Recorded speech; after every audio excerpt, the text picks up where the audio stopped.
Yeah, another player who's really shined this season is Leroy. Would you say he's been the best summer signing out of them all this season? Yeah, I think so. I think he's ready for the next level, which is a bit of a worry. I mean, you look at him now and you think when we play these teams like Liverpool and Arsenal and you know, all the other, Newcastle, Alan Pardew himself mentioned this lad's, you know, the business. Yeah, he's special. And you worry that these teams are going to come in from in January. You know, Liverpool could do with a bit more strength in midfield.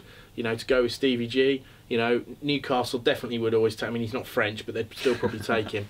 But yeah, I mean, I worry that we're going to be tempted in January with some sort of bid. But yeah, Leroy Fair he's on a different planet to a lot of the other players at the minute, which is sad to say. But yeah, definitely the best signing of the summer. Yeah, a lot of fans have regarded our football this season as a negative way. Maybe because of the one up front we've been playing for the majority of the seasons Houghton's managed. Would you say it's that negative though? I don't think one up front's negative, because you could argue every club pretty much in the Premier League plays one up front. There's not many teams that don't these days. Yeah. It is the standard system, like, you know, in the 90s 4-4-2 was, or whatever, or the sweeper system, which was in the early 90s, you know, which Norwich themselves played with.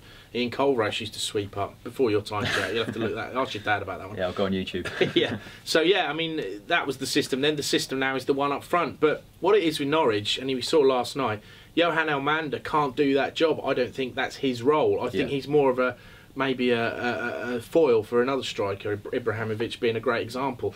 Or you need someone like Shane Long, who I really admire. He's a fantastic player. We're going to face him on Saturday against West Brom. He's so bustly. He works so hard. He's so busy. You need someone like that. I think Gary Hooper isn't that player either.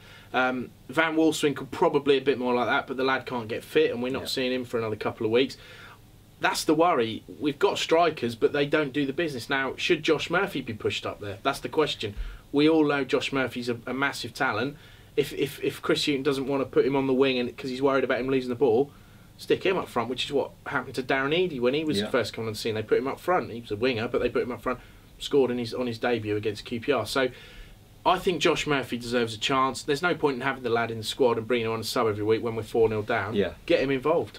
Would you say that it's the players' fault for the away drubbings we've seen? Obviously, the 7-0 at Man City last night was a good example. Or is it the manager? Is he just not inspiring the players to go out there and do the business? I think it's a bit of both, but I think the manager, if you look at a team that's poor and then a new manager comes in with the same players and turns them around, and we all know that happened at Norwich. We won't name names, but it did happen, and there was a massive turnaround that got us the League One title in the end. You know, it can happen where a manager can come in that dressing room without adding any players and turn it round. Now, I think Chris Hughton's done a great job in some games, but he hasn't done a great job in other games. I don't think the players can take the full blame. I think it's the manager who sets that team out, and good players, good honest players with good attitude, obey the manager and do what he wants them to do, which is what our lads are doing. If the manager's telling them to play that way and to play with those tactics, then it is the manager's fault, I'm afraid, and it's got to come down to him.